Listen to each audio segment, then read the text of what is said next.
ಬೆಳಗ್ಗೆ ಬ್ರೇಕ್ಫಾಸ್ಟ್ಗೆ, ಮಧ್ಯಾಹ್ನ ಲಂಚ್ಗೆ, ಹಾಗೆ ರಾತ್ರಿ ಊಟಕ್ಕೂ ಒಂದೊಳ್ಳೆ ಬೆಸ್ಟ್ ರೆಸಿಪಿ ಈ ಒಂದು ರಾಗಿ ಮುದ್ದೆ. ಇದು ನಾರ್ಮಲ್ ರಾಗಿ ಮುದ್ದೆ ಅಲ್ಲ. ಹಲೋ ಫುಡೀಸ್, ವೆಲ್ಕಮ್ ಟು ಪವಿಸ್ ಅಡುಗೆ ಸ್ಟುಡಿಯೋ. ಮೊದಲಿಗೆ ಒಂದು ದೊಡ್ಡ ದಪ್ಪ ತಳದ ಕಡಾಯಿ ತೊಗೊಂಡು ಅದಕ್ಕೆ ಒಂದು 3 ಟೇಬಲ್ ಸ್ಪೂನ್ ಆಗೋಷ್ಟು ಆಯಿಲು, 1 ಸ್ಪೂನ್ ಕಡಲೆಬೇಳೆ, 1 ಸ್ಪೂನ್ ಉದ್ದಿನಬೇಳೆ ಹಾಕಿ ಗೋಲ್ಡನ್ ಕಲರ್ ಬರೋ ತನಕ ಫ್ರೈ ಮಾಡಿ ಇದಕ್ಕೆ ಒಂದು 4-5 ಒಣಮೆಣಸಿನ್ಕಾಯಿ ಹಾಕ್ಕೊಳ್ತಾ ಇದ್ದೀನಿ. ಹಾಗೆ 1 ಗಡ್ಡೆ ಆಗೋಷ್ಟು ಈರುಳ್ಳಿನ ಸಣ್ಣ ಸಣ್ಣದಾಗಿ ಕಟ್ ಮಾಡಿ ಹಾಕ್ಕೊಂಡು ಲೈಟಾಗಿ ಫ್ರೈ ಮಾಡ್ಕೊಬೇಕಾಗತ್ತೆ. ಈಗ ಇದಕ್ಕೆ ನಾನು ಸಬ್ಬಸಿಗೆ ಸೊಪ್ಪು ಹಾಕ್ಕೊತಾ ಇದ್ದೀನಿ. ಸಬ್ಬಸಿಗೆ ಸೊಪ್ಪು ನುಗ್ಗೆ ಸೊಪ್ಪು ಹಾಕ್ಬೋದು.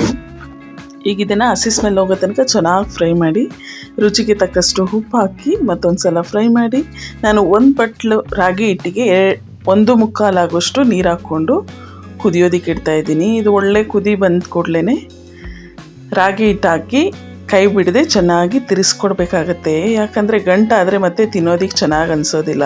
ಹಾಗಾಗಿ ಲೋ ಫ್ಲೇಮಲ್ಲಿ ಇಟ್ಕೊಂಡು ರಾಗಿ ಹಿಟ್ಟನ್ನ ಚೆನ್ನಾಗಿ ಮಿಕ್ಸ್ ಮಾಡಬೇಕಾಗತ್ತೆ. ನೋಡಿ, ಈ ಥರ ನೀಟಾಗಿ ನಿಧಾನಕ್ಕೆ ಮಿಕ್ಸ್ ಮಾಡಿದ್ರೆ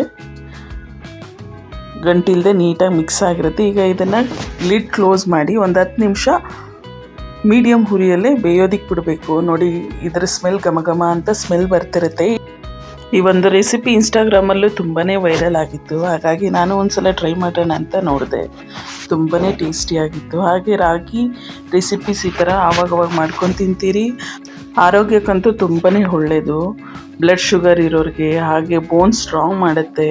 ಬಾಡಿ ವೆಯ್ಟ್ ಲಾಸ್ ಮಾಡ್ತಿರೋರ್ಗಂತೂ ತುಂಬಾ ಒಳ್ಳೆ ರೆಸಿಪಿ ಅಂತಲೇ ಹೇಳ್ಬೋದು.